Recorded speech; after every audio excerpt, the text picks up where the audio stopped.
We know that Anthony Fauci, that Ralph Baric, that the Center for Disease Control, and the laundry list of people who wanted to take credit for inventing coronavirus were at the hub of this story.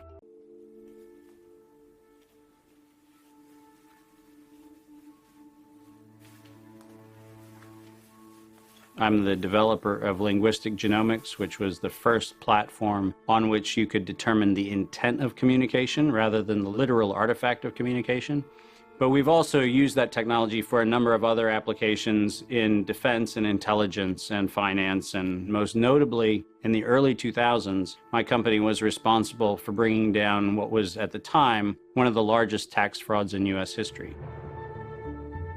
We maintained a series of inquiries into every individual, every organization, and every company that is involved in anything that either blurs the line of biological and chemical weapons or crosses that line in any of 168 countries.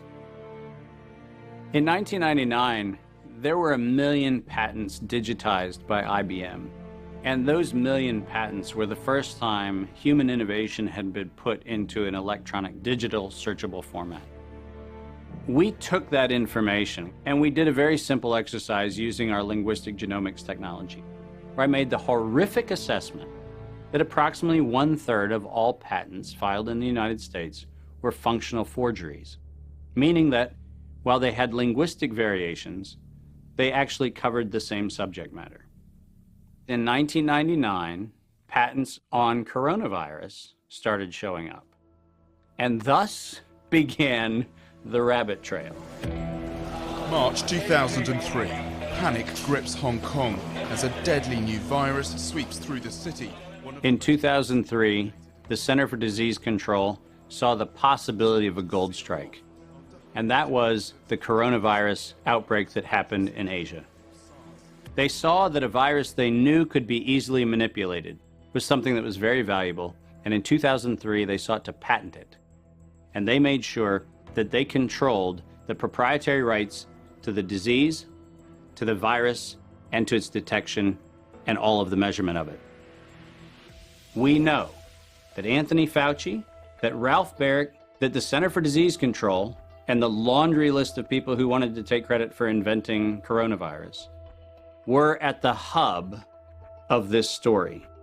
From 2003 to 2018, they controlled 100% of the cash flow that built the empire around the industrial complex of coronavirus. The World Health Organization has officially named the novel coronavirus the novel coronavirus outbreak. The World Health Organization has declared an international public health emergency. Well, we know that the coronavirus manipulation started with Dr. Ralph Baric in 1999. The major characteristics of SARS, MERS, and SARS coronavirus 2, it's a good way for you... Ralph Baric is the researcher at the University of North Carolina, Chapel Hill, who's famous for his chimeric coronavirus research.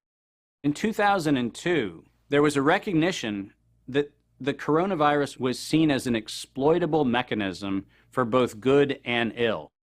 On April the 25th, 2003, the U.S. Center for Disease Control filed a patent on the coronavirus transmitted to humans.